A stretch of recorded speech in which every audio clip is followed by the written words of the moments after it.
Negotiations between NFL owners and players collapsed on March 11th, as you well know, resulting in the NFL's first work stoppage in 24 years. Now both sides are heading to court to lift the lockout and ultimately decide how to divide the $9 billion pie. Michele Steele joins us now with NFL's Executive Vice President and Chief Financial Officer, Eric Grubman. Welcome to both of you. Michele, pleasure to have you on in the afternoons. Eric, appreciate you coming in. Let me, to me, the most important question, I was thinking today, someone pointed out you could have a situation where in the fall, we don't get to see any football on Sundays, which is almost made me start crying. You'll have to go to church.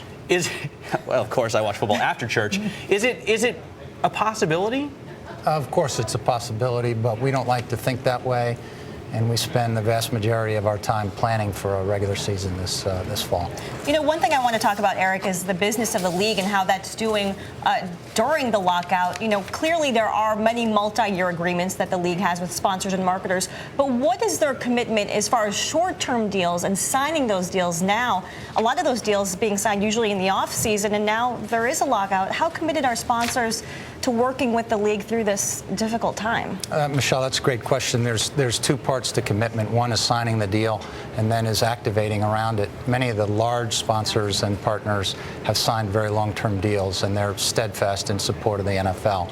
But they have marketing budgets that they have to commit sooner rather than later. Absolutely. And they can't commit them twice. And so they're nervous about it, and they've got to make decisions. And similarly, the TV companies are selling advertising in the upfront. That's what in the short term is really at risk. What about the players? I mean, we see these headlines about big name players suing the NFL. If I sued my boss, coming to work wouldn't be as pleasurable the next couple days, next season. How's that going? Well, we're not in court yet. The case has been filed, and there'll be a hearing on the 6th. The fact of the players' lawsuit is well known, but if you think about it from a player's standpoint, their job is on the field, and when you think about it from an owner's standpoint, they want their team to win. And so they're going to have a relationship with their team which really transcends this. That's what we hope and expect, and I'm pretty sure that's what the players hope and expect. Everybody wants us to get a deal done, and when there's a deal done, those relationships will be strong. You said earlier this year that the league would lose $120 million if a deal weren't reached by March. Well, it's March 25th. Is that what you've seen so far? Well, we're going to update our projections, but we have begun to see some losses. They're more or less along the lines that we estimated, but we've got to see what the clubs are doing. A lot of those losses, those projected losses through the beginning of the preseason were at the club level, so we need some more data to find out exactly what's going on. How are those renewals doing, team by team? How are the suite renewals, the club seats, that kind of thing? What are you hearing? The early results are pretty strong relative to what we expected, and we think that's a great sign. We think part of that is that even though our fans are having a tough time in the economy, it is a little bit better.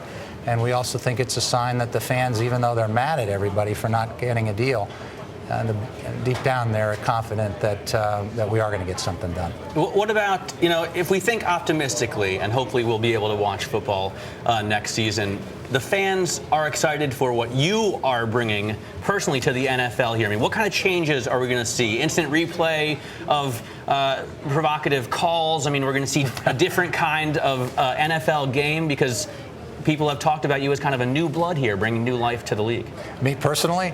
Well, I wouldn't give credit to myself for that. We've got a lot of really hardworking people who are coming up with these great ideas. But the kinds of things that you're going to see increasingly, that the fans are going to see that we're working hard on, is next generation statistics in the stadium, being able to use all kinds of handhelds to stream instant replays and get information, being able to get audio, those sorts of things. I can't guarantee all those at the beginning of the year. Last year we introduced Red Zone. Most of our stadiums have it. And you're going to see those things coming along in the next 5 years, and they're going to be very exciting in stadium.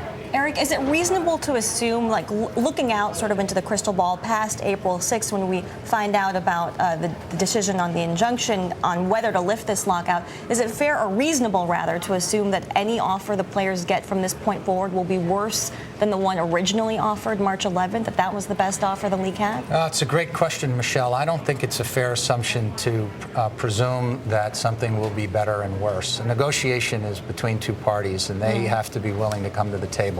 When they come to the table, the owners are going to take everything into account. and they're going to put something forward which is going to be good for, in their estimation, themselves and the players and the fans. Because if we don't have a great National Football League 5 years from now, then shame on us for making a bad deal. Where do you think public opinion lies here? Because obviously there are certain players who get paid a lot, but these players take a lot of risks. They get hit hard. They die at a much younger age on average than regular people. And on the other hand, you've got these owners who, at least the ones who are in the spotlight, are incredibly wealthy. Where do you think the public lies in this? Well, I do. It's quick sampling at home. I have a couple of sons and nieces who are passionate football fans, and they think we're all nuts. And, you know, we at the league thought that the fans would not come down on either side, players or owners. They would both think that we should get to the table and do a deal.